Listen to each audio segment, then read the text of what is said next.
네, 오늘 이 새벽 우리 골로새서 3장 12절에서 17절을 보면서 우리 그리스도인이 갖추어야 할 덕목이라는 제목으로 함께 말씀을 나누길 원합니다. 우리 오늘 12절에서 17절까지 보기 전에 5절에서 11절까지 보면서 사도 바울은 골로새 성도들에게 권면하기를 땅에 있는 지체 곧 죄의 본성을 죽이라라고 그렇게 말하였습니다. 예수님을 알고 새 사람으로 믿음을 가지고 살아가는 자가 벗어버려야 할 것이기 때문입니다. 위의 것을 찾고 생각하는 새 사람을 입은 삶은 하나님을 따라 모습과 우리의 머리의 생각까지 새로워져 옛사람의 것을 더 이상 입어서는 안 됩니다. 그렇다면 이제 우리가 새로운 것을 옷 입고 조금은 변화된 모습으로 살아가야 되는데, 오늘 본문은 이제 어떤 새로운 옷을 입어야 하는지에 대해서 사도 바울이 구체적으로 설명해주고 그것이 무엇인가를 알려주고 있습니다. 오늘 함께 그것이 무엇인지 나누고 알아보고 우리가 죄인에서 그리스도인이란 신분의 변화에 따라 어울리는 삶의 방향성을 제대로 알게 되기를 주님의 이름으로 소망하고 축복합니다. 우리 말씀 다시 한번 살펴보도록 하겠습니다. 12절의 말씀을 다시 한번 읽어봅니다. 그러므로 너희는 하나님이 택하사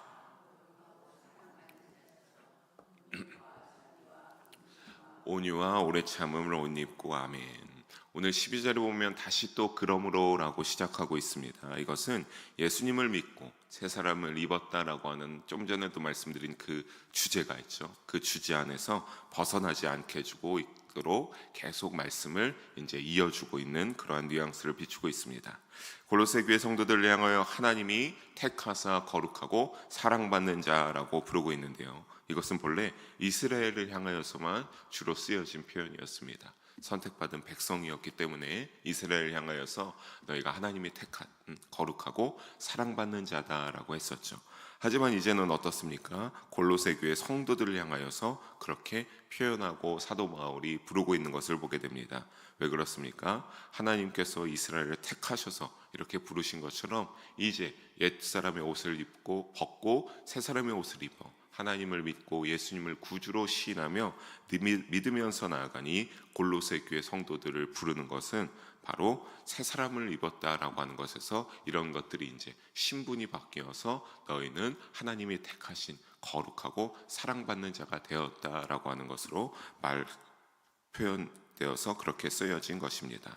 사도 바울은 그런데 이렇게 적용되고 있는 사람들에게 뭐라고 합니까? 마지막에 새 사람을 입은 자들에게 옷 입고라고 하고 있습니다. 긍휼, 자비, 겸손, 온유, 오래 참음이 나오는데 이 모든 것들을 옷 입고라고 하는데, 여기서 이런 것 모든 것들을 새 사람이 되어서 옷을 입는다라고 했는 이유는, 여러분이 옷을 늘 하루하루 똑같은 것을 입을 때도 있지만 어쨌든 우리가 하루에 옷을 어떤 옷을 입겠다라고 하면 여러분이 어떤 옷을 입을지를 선택하시지 않습니까? 그런 것처럼 원하는 옷을 선택해 입듯이 늘 이런 긍휼, 자비, 겸손, 온유와 오래 참음이라는 이 모든 것들을 하나님이 택하사 거룩하고 사랑받는 자가 되어서 이런 것들에 적극적이며 지속적으로 옷을 열심히 무엇을 입을까 선택하는 것처럼 그렇게 옷 입고 살아가라라고 하는 의미로서 이렇게 쓰여져 있는 겁니다.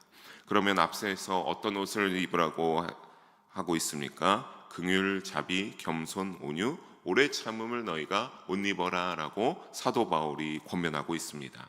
여러분, 이 긍휼, 자비, 겸손, 온유, 오래 참음은 빌립보서 2장 1절에서 8절을 보게 되면 나중에 거기에 보시면 어떤 것이 나타나냐면 그리스도 예수님의 인격이 이러하다라고 하는 것을 거기에서 기록하고 있습니다.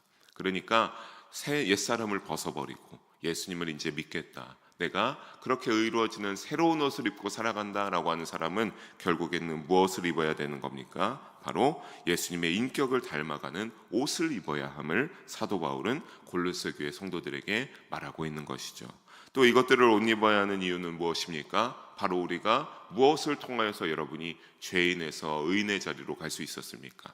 예수님의 은혜로, 예수님이 십자가에서 보혈을 흘려주심으로 우리가 한 사람도 빠짐없이 예수님에게 그런 은혜를 입은 자들이기 때문에 그렇습니다. 예수님의 그 놀라운 십자가의 거룩한 큰 사랑을 입은 자들이기 때문에 그렇습니다. 사랑하는 성도 여러분, 억지가 아니라 그러니까 어떤 것입니까? 이것은 당연한 것입니다. 하나님이 택하사 거룩하고 사랑받는 자가 긍휼, 자비, 겸손, 온유와 오래 참음을 옷 입듯이 그렇게 늘 선택해서 적극적으로 내가 오늘은 이러한 옷들을 입어야지라고 하는 것은 어떤 겁니까? 당연한 것입니다. 무엇 때문에요? 우리가 예수님에게 은혜를 받은 사람들이기 때문에, 여러분들이 십자가 구원의 복을 누리고 있는 사람들이기 때문에 당연한 것입니다. 받은 은혜가 큰 만큼 당연한 것으로 여기면서 삶 가운데 이러한 예수님의 성품을 닮아 옷 입어 살아가는 우리 모두가 되기를 주님의 이름으로 소망합니다. 13절에 이어서 보면 또 이제 입어야 할 옷을 사도 바울이 제시하고 있습니다. 우리 함께 읽어보도록 하겠습니다. 누가 누구에게 불만이 있거든 서로 용납하여 피차 용서하되 주께서 너희를 용서하신 것 같이 너희도 그러하고. 아멘. 서로에게 불만이 있을 수 있죠, 그렇죠? 우리가 이렇게 삶을 살아가면서 모든 사람이 완벽하게 맞아갈 수는 없습니다. 서로 불만이 있을 수 있는데 그럴 때 어떻게 하라고 합니까? 서로 어떻게 해라? 용납하고 용서하라 라고 사도 바울이 골로새 교회 성도들에게 권면하고 있습니다. 여기에서 그러니까 입어야 할 옷은 용서라고 하는 것보다 어떤 겁니까? 용납이라고 볼 수가 있겠습니다. 참아주고 품어주는 것으로 인내를 뛰어넘어 서로 어떻게 해라? 그렇게 용납하여 서로 포용해 갈 것을 사도 바울이 요청하고 있는 겁니다. 즉 어떤 겁니까? 너가 다르고 내가 다른 것을, 그것을 이거는 서로 바뀌어야 된다 이런 것이 아니라 서로 똑같을 수 없다. 서로 그렇게 다름을 인정하고 서로 사랑하고 하는 이러한 것을 뛰어넘어 서로 포용하면서 품어가면서 살아가라라고 요청하고 있습니다. 왜 그렇다면 이런 질문이 나올 수 있죠. 왜 그래야 됩니까? 나도 나의 어떤 인격과 생각이 있고 기분이 있는데 어떻게 꼭 그래야만 됩니까? 그러면 우리는 다시 한번 떠올릴 수 있는 건 무엇입니까? 예수님이 바로 주님이 그러하셨기 때문에 그렇습니다. 주님이 그렇게 하셨잖아요, 여러분에게. 우리가 모두가 다르고 똑같은 것이 없지만 예수님은 우리를 향하여 어떻게 했습니까? 지금 이 새벽에 있는 자리에 나온 여러분들 모두 예수님의 포용 가운데 있는 줄로 믿습니다. 여러분을 예수님이 너무나 사랑하셔서 한 사람도 빠짐없이 죄에 떨어지지 않게 하시고 다시 그 자리로 돌아가지 않고 주님의 나라에 가기를 원하게 예수님께서 그렇게 포옹하고 우리를 죄에서 의인의 자료로 변하여 줬기 때문에 그렇습니다. 그렇기 때문에 우리는 어떻게 해야 되는 겁니까? 우리가 그렇게 서로 포용하고 사랑하며 살아가야 되는 겁니다. 서로 용납하며 살아가야 되는 겁니다. 이것이 바로 예수님이 보여주신 용서가 기준이자 근거가 되기 때문에 그러합니다. 사랑하는 성도 여러분, 예수님께 받은 은혜를 다시 한번 떠올리시고 기억하시오. 용납을 옷 입으시고 자비를 서로 가운데 베풀어가면서 하나님의 용납이 잘 드러나는 우리 영일교회 공동체가 되기를 주님의 이름으로 소망합니다. 이 모든 것 위에 사도 바울은 무엇을 더하라고 합니까? 우리 14절 함께 다시 한번 읽어보도록 하겠습니다. 함께 읽어봅니다. 이 모든 것 위에 아멘. 이 모든 위에 무엇을 더하라고 합니까? 사도 바울이 사랑을 더하라라고 합니다. 그러니까 앞서 말한 모든 것들을 옷을 입고 마지막에 무엇을 더하라? 사랑으로 잘 마무리. 그러니까 사랑이 약간 마무리 피니시 단계인 거죠. 사랑을 잘 옷 입으라, 덮어라라고 합니다. 그것이 무엇이기 되기 때문에 그렇습니까? 온전하게 하는 매는 띠가 되기 때문입니다. 당시 옷차림을 생각해 보면 이것이 더욱더 이해가 됩니다. 당시 옷차림에는 여러 가지 옷을, 긴 옷을 입고 걸치고 난 다음에 늘 마지막에 어떻게 해야 되겠습니까? 허리에 띠를 매어야 했습니다. 근데 이 띠의 역할이 굉장히 중요했습니다. 띠를 하고 안 함에 따라 사람이 좀 더 단정해 보이고 보기 좋아졌고 띠를 매므로써 더욱더 활동하기가 편했기 때문입니다. 그래서 그것과 같이 사랑이란 띠는 위에서 언급된 모든 옷차림에 입어야 될 것, 긍휼, 자비, 겸손, 온유, 오래 참음, 용납이라는 그 모든 옷을 잘 입고 나서 마지막에 뭘로 온전하게 매는 겁니까? 사랑이라는 온전하게 매는 띠로 잘 입어야 된다. 그래서 온전하게 되어야 된다라고 하는 겁니다. 즉 사랑이란 띠는 위에서 언급된 모든 옷차림의 마지막 단계로 이 사랑이란 띠로 매어야 온전하게 된다. 새 사람의 옷을 완벽하게 입는다라고 하는 것을 우리가 깨닫게 됩니다. 고린도전서 13장 13절에도 보게 되면 믿음, 소망, 사랑이 있는데 그 중에 제일은 뭐다? 사랑이라고 한 것처럼 주님을 사랑하여 여러분 사랑을 소유한 자는 이 믿음, 소망을 가지고 살아갈 수밖에 없습니다. 그냥 사랑하면서 살아갈 수 없습니다. 예수님을 믿는 믿음이 무엇인지 알게 되고 그래서 우리를 죄에서 구원하셨구나. 예수님에게 그래서 소망이 있다. 나는 그래서 이 받은 은혜된 자로서 누구를 더욱 사랑한다? 예수님을 더욱 사랑한다라고 하는 이 사랑을 가지고 있다면 당연히 믿음, 소망까지 따라오게 됩니다. 믿음, 소망은 누구나 다 듣고 알게 될 수 있습니다. 하지만 사랑이라고 하는 것은 이 믿음, 소망을 반드시 하고 그 다음으로 깨닫게 될 때 이 사랑이 제일 크게 되고 도덕적으로 성숙할 수가 없다는 앞선 사도 바울의 가르침이 있기 때문에 사도 바울은 그래서 이 사랑으로 마지막에 온전하게 띠를 메어야 된다라고 그렇게 요청하고 알려주고 있는 겁니다. 사랑하는 성도 여러분, 우리도 이처럼 어떻게 해야 되는 겁니까? 우리의 믿음 생활에 각자로서 열심히 힘을 내면서 긍휼을 힘입고 자비, 겸손, 온유, 오래 참음도 힘입고 용납도 옷 입어서 그렇게 살아가야 되지만 마지막에 우리는 어떻게 됩니까? 서로 사랑하는 그러한 우리가 되어야 될 줄로 믿습니다. 더욱 주님 안에서 서로 사랑하고 성장해가는 우리 영일 공동체가 되기를 주님의 이름으로 축복합니다. 그런데 우리가 이렇게 주님의 사랑 안에 이제 아멘이라고 하셨듯이 우리가 이제 사랑으로 잘 살아가기를 원하고 하나 되어 살아가기를 원하는데 그것을 알아도 우리가 때로는 어떻습니까? 때로는 갈등이 생길 수가 있고 서로 다툴 때가 있습니다.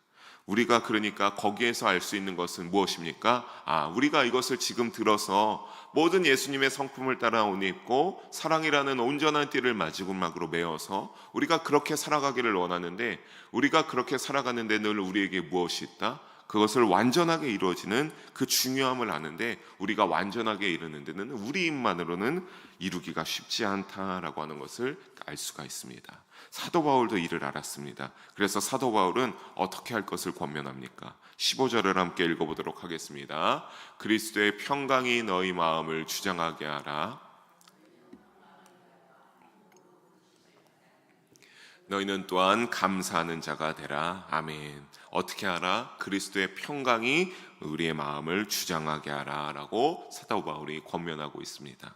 그리스도의 평강이란 예수님을 통해 주시는 평화, 평안, 샬롬의 복을 주심을 의미합니다. 또 이어서 워크아웃이 어떻게 하게 하라? 우리의 마음을 주장하게 하라 라고 권면하고 있죠. 이 주장하게 하라라는 것을 헬라어 언어에서 뜻을 살펴보면요, 심판하다, 결정하다라는 뜻을 가지고 있습니다.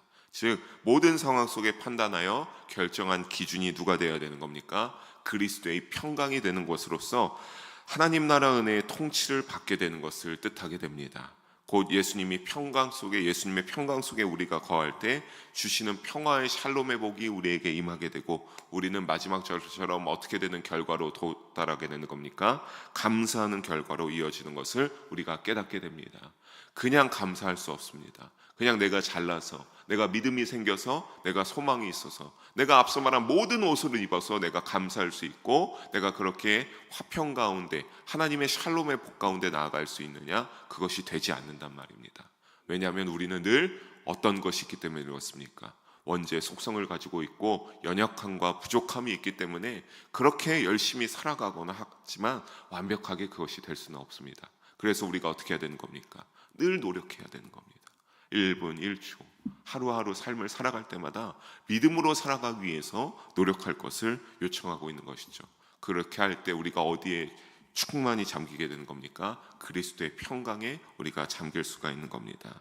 또 이것을 요청하는 것은, 우리가 그렇게 해야 되는 것은 각자가 아니라 모든 교회마다 해야 되는 것은 무엇입니까? 어떻게 부르심을 받았기 때문에 우리가 이 그리스도의 평강에서 한 몸으로 될 수 있다는 부르심을 받았기 때문에 우리가 이것을 그렇게 행해야 될 수 있음을 사도 바울은 권면합니다.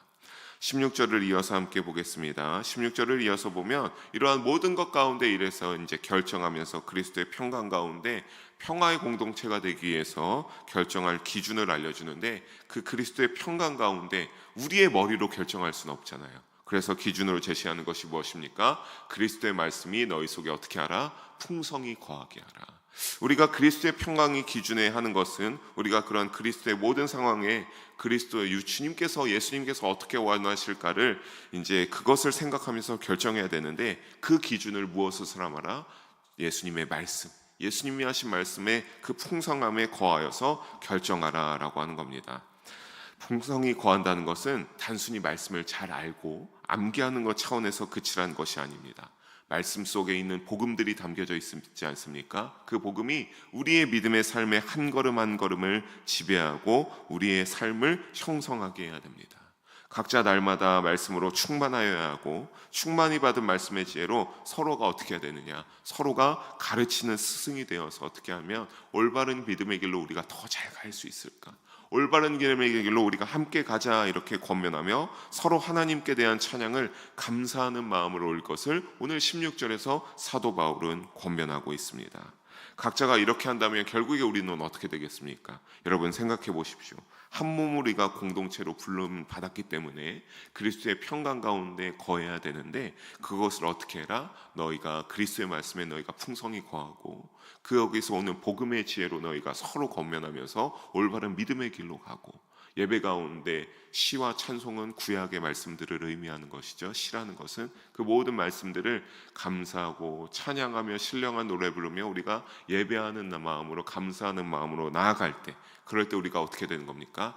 한 명도 빠짐없이 그리스도의 평강에 거하고, 아까 앞서 말한 15절의 마지막처럼 우리가 부름을 받은 한 몸으로 나아가는 공동체가 될 수 있습니다. 사랑하는 성도 여러분, 즉 어떤 겁니까? 각자가 먼저 이러한 말씀의 15절의 16절의 모습을 위하여서 우리가 추구하면서 살아가다 보면은 결국에는 그것이 어떻게 되는 겁니까? 서로가 그렇게 노력하다 보면 하나님이 기뻐하실 공동체가 그때야 이루어져 갈 수 있다라고 하는 것을 우리가 알 수가 있습니다. 영의 공동체도 사랑하는 성도 여러분, 이렇게 주님의 말씀에 충만하기를 주님의 이름으로 축복합니다. 대속의 은혜에 감사하고 찬양이 가득한 평화의 공동체가 세워지는 사모함이 가득 넘치는 우리의 믿음의 여정이 되기를 주님의 이름으로 축복하고, 우리가 마땅히 그래야 될 줄로 믿습니다. 지금까지 언급한 모든 것을 위하여서 사도 바울은 골로새 교회 성도들에게 가장 중요한 영적 교훈을 가르칩니다. 우리 마지막 17절의 말씀 함께 읽어보도록 하겠습니다. 또 무엇을 하든지 말에나 일에나 다 주 예수의 이름으로 하고 그를 힘입어 하나님 아버지께 감사하라. 아멘. 골로새 교회 성도들과 같이 그리스도인으로 살아가는 우리에게도 선포되는 말씀입니다. 여러분, 이 마지막의 말씀 여러분의 믿음의 삶 가운데 잘 마음속에 새기기를 주님의 이름으로 부탁드리고 권면합니다.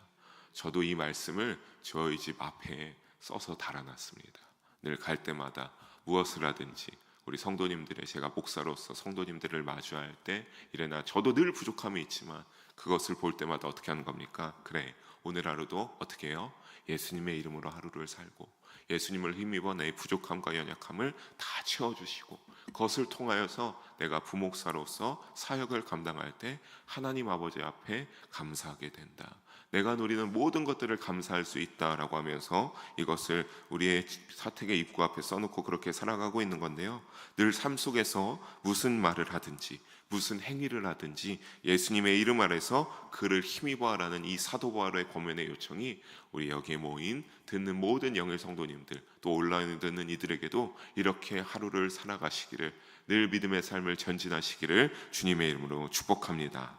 말이든 행위든 결국 예수님의 이름 아래 힘입어하는 일은 교회와 삶과 세상의 삶이 달라서는 안 된다는 소리이기 때문입니다. 교회에서 살아가는 것처럼 세상에서도 어떻게 해야 되는 겁니까? 그렇게 살아가면서 삶의 확장, 믿음의 여정을 확 넓혀서 그렇게 지평을 넓혀 믿음으로 충만히 살아가라라고 사도 바울은 요청하고 있는 겁니다.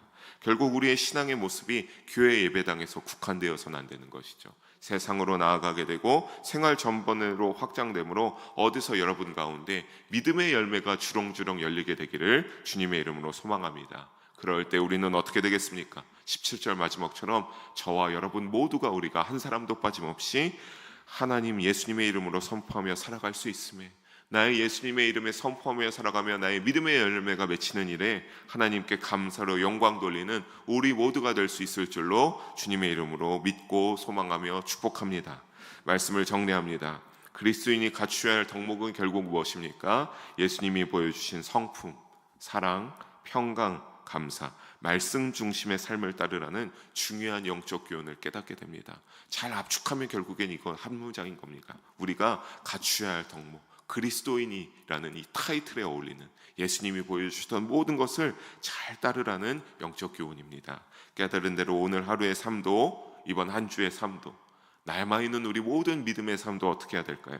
하나님의 형상을 닮아가는 하나님의 백성답게, 예수님의 뜻을 행하는 예수님의 제자답게 살아가시기를 주님의 이름으로 부탁드리겠습니다.